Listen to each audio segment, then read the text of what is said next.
I think I knew that I wanted to get seriously into recording when we started doing some of the Spooner albums.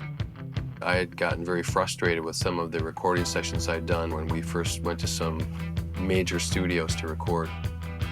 Butch was going to real studios and making real records, you know, that were actually going to come out on vinyl on multi-track professional recordings. Gary Cleve from Shoes was the guy who said to me, I can tell you're interested in the studio. I think you're more than just a drummer. Don't put all your eggs in one basket. I think that's one of the things early on that sort of prompted me to want to take control and be able to learn how to do it yourself. I think it was really life-changing for them because they got exposed to all these different things, and I think Butch came back and was like, we've got to do this here.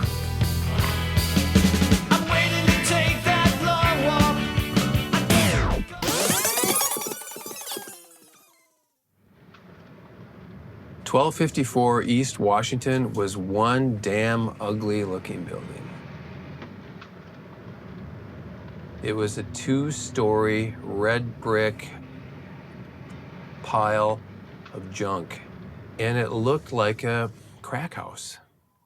It looked like a crack house.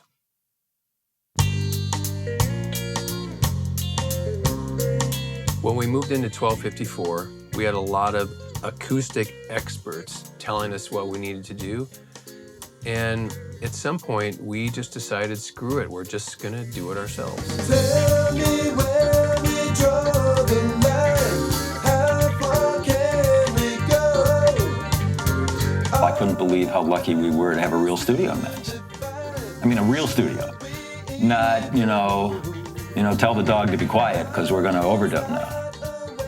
I think they'd come into their own when they, moved out of the unair-conditioned warehouse space and bought their own building and could set it up exactly how they wanted. Walk this way. This is where a lot of it happens. Right in here? That's some wild stuff, I tell you. I don't know how much money they spent on building that studio, but it couldn't have been a lot. Smart had like industrial carpeting, bland white walls. It looked like somebody just sort of threw it up in a day. It was very roughly done, and there were all these weird angles, and it was deafeningly loud. It was so loud, it was uncomfortable.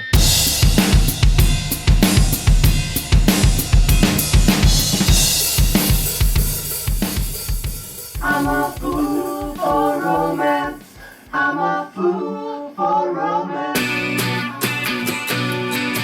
We always wanted bands to feel like whatever they needed to get done, we would help facilitate that. And whether they needed other session players to come in, there's always a great local supportive community of other musicians and artists in Madison who would, at the drop of a hat, come in and play drums or sing backup vocals or put down strings or piano or whatever it was. They were friends of ours, so it was like a no-brainer to call them. They'd be here in 20 minutes. I always keep a steel guitar and an accordion in the trunk of my car. Especially in wintertime, it weighs down the back end. I had rear-wheel drive, and it was hard to get through the snow sometimes.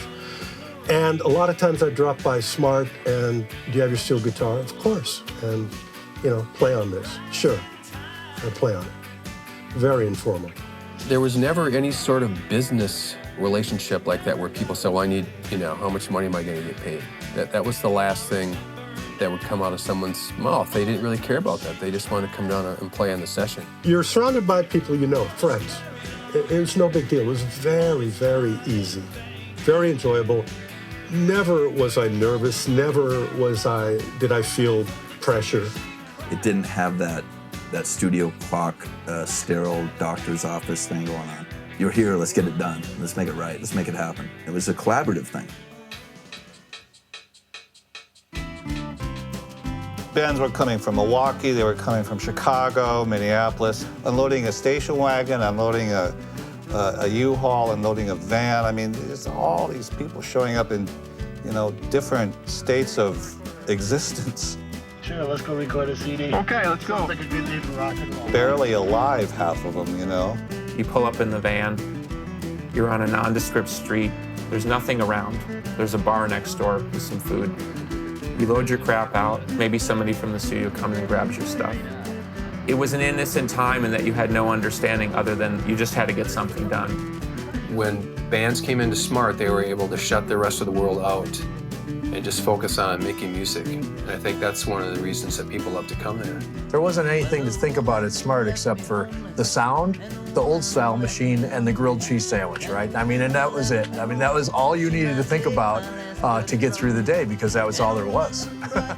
I vividly remember the soda machine that had the special thing where it would dispense beer. that was nice. We liked that. If they would have let us, we would have slept there. So they were like, no, I'm sorry, you can't stay here. I was always amazed at how intimate it is, like, instantaneously. You're working with people really closely with something that's very important to them. It becomes close really fast. I don't know you, I'm gonna behave for a little while, and then, oh, that's stupid. And then it just all goes out the window when you turn into yourself, and they are themselves, and everybody's a little crazy, and you're there all the time with each other. So all the barriers are broken down super fast. So it's hysterical and wonderful. And then they leave.